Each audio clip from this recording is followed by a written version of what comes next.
Welcome back to my channel kids کہانی مزہ۔ آج میں آپ لوگوں کے لیے ایک سبق آموز قصہ لے کر آئی ہوں جس کا نام ہے خاکروب کی ملکہ سے محبت۔ آئیے سنتے ہیں۔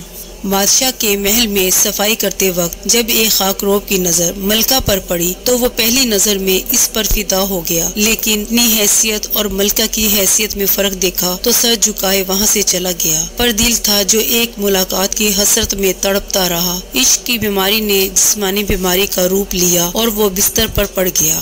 خاکروب کی بیوی بھی اس ساری حالت سے واقف تھی۔ خاکروب کی خراب حالت کی بنا پر اس کی بیوی اس کی جگہ کام پر لگ گئی۔ کئی دن تک جب خاکروب ملکہ کو وہاں نظر نہ آیا تو اس نے اس کی بیوی سے دریافت کیا۔ خاکروب کی بیوی یہ سوچ کر گھبرا گئی کہ ملکہ کو اصل بات بتا دی تو نہ جانے کیا ہوگا ہمارا، لیکن ملکہ نے اس کی گھبراہٹ جانچ کر اسے اعتماد میں لیا اور حقیقت پوچھی۔ خاکروب کی بیوی نے وہ ساری صورتحال ملکہ کے گوش گزار کر دی۔ تب ملکہ نے اسے کہا، اس سے ملاقات کا یہی ایک راستہ ہے، تم اپنے شوہر سے جا کے کہہ دو وہ شہر سے باہر کسی راستے پر بیٹھ جائے اور بس اللہ اللہ کرتا رہے، نہ تو کسی سے بات کرے اور نہ ہی کسی کا دیا ہوا کوئی تحفہ قبول کرے۔ ایسا کرنے سے جب اس کے چرچے بادشاہ تک پہنچیں گے تو ملاقات کے راستے بھی کھل جائیں گے۔ ملکہ کا پیغام سنتے ہی خاکروب کی جان میں جان آئی اور وہ قداؤں کا بھیس بدل کے ایک راستے پر جا کے بیٹھ گیا اور اللہ اللہ کا ورد شروع کر دیا۔ آنے جانے والے اس سے متاثر ہوتے اور نذرانے ساتھ لاتے، لیکن وہ نہ سر اٹھا کے کسی کو دیکھتا نہ ہی کسی چیز کو ہاتھ لگاتا۔ کرتے کرتے خبر بادشاہ تک پہنچی اور اس نے وزیر کو بھیجا کہ دریافت کرو کون ہے وہ اور اس کی سچائی کس حد تک ہے۔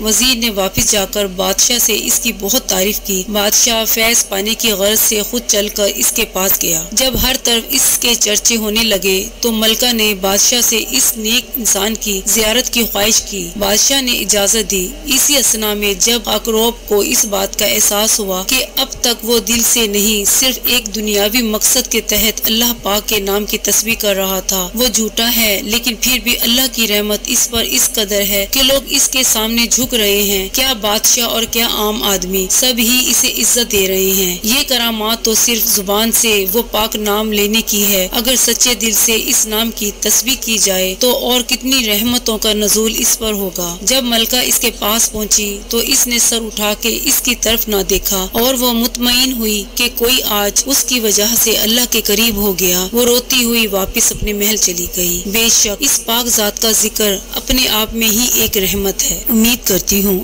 آپ لوگوں کو یہ قصہ پسند آیا ہوگا۔ پلیز میرے چینل کڈس کہانی مزے کو لائک، سبسکرائب اور شیئر کریں، ساتھ ہی بیل آئیکن کو کلک کریں تاکہ آپ لوگوں کے پاس میری نئی ویڈیوز کی اپڈیٹس آتی رہے۔ تب تک کے لیے اپنا خیال رکھیے، پھر آپ سے ملتے ہیں اگلی ویڈیو میں۔ اللہ حافظ۔